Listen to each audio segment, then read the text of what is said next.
श्रीराम श्री ब्रह्मचैतन्य गोंदवलेकर महाराज यांचे दैनंदिन प्रवचन आज 21 ऑगस्ट.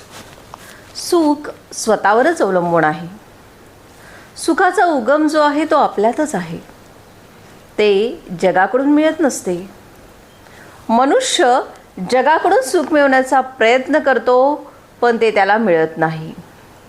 याचे कारणच असे की सुख बाहेरून मिळवायचे नसून स्वतःकडून मिळवायचे असते. आपण आहोत तिथपर्यंत जग आहे अशा अर्थाची म्हण आहे. जगाचे अस्तित्व आपल्या अस्तित्वावर अवलंबून असते. समजा आपल्या घरामध्ये विजेचे दिवे आहेत. ते बटन दाबल्याबरोबर लागतात, पण जर का त्या विजेच्या उगमाच्याच जागी बिघाड झाला तर घरातले बटन दाबून दिवे लागणार नाहीत.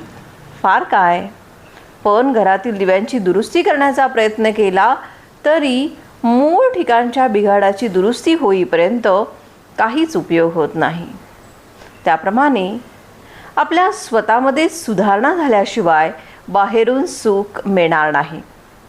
समुद्र सर्व पृथ्वीच्या पाठीवर दूरवर पसरलेला आहे, पण असे कधी झाले आहे का की अमुक एका ठिकाणचे पाणी कमी खारट आहे? तसे जगात कुठेही गेले तरी सुखाच्या बाबतीत अनुभव हा सारखाच येणार. म्हणजे सुख जगावर अवलंबून नसून स्वतःवर आहे. त्याला उपाय म्हणजे स्वतःची सुधारणा करणे हा आहे. आता ही सुधारणा कशी करायची? ईश्वराने मनुष्याला बरे वाईट जाणण्याची बुद्धी दिलेली आहे, ती इतर प्राण्यांना नाही. त्या बुद्धीचा पुरेपूर उपयोग करून आपण वाईट गोष्टी करणे टाळावे आणि चांगल्या गोष्टी करण्याचा प्रयत्न करावा. वाईट गोष्टी टाळणे प्रत्येकाला शक्य आहे, कारण त्यात कृती न करणे एवढेच काम असते आणि ते कृती करण्यापेक्षा केव्हाही सोपेच असते. चांगल्या गोष्टी सर्वांनाच करता येतील असे नाही. सारांश: सुखी होण्याचा मार्ग म्हणजे वाईट गोष्टी करण्याचे विचाराने टाळावे आणि चांगल्या गोष्टी शक्य तेवढ्या करीत राहाव्यात. आणि हे सर्व करताना सर्व काळ भगवंताचे चिंतन करावे. असे केल्यानेच सुख मिळेल.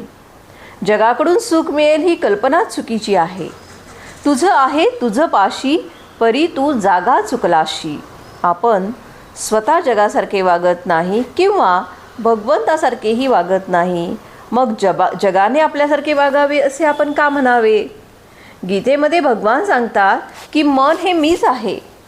भगवंता वाचून मनाची तयारीच होत नाही, म्हणून आपण भगवंताला घट्ट धरावे आणि मग समाधानामध्ये राहावे. भगवंताचे सदा सर्व काळ स्मरण ठेवावे आणि वृत्ती स्थिर राखावी. वृत्ती स्थिर झाली की त्याच्या मागोमाग समाधान येतेच येते.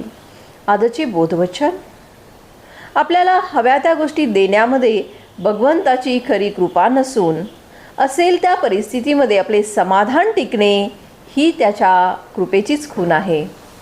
जय जय रघुवीर समर्थ.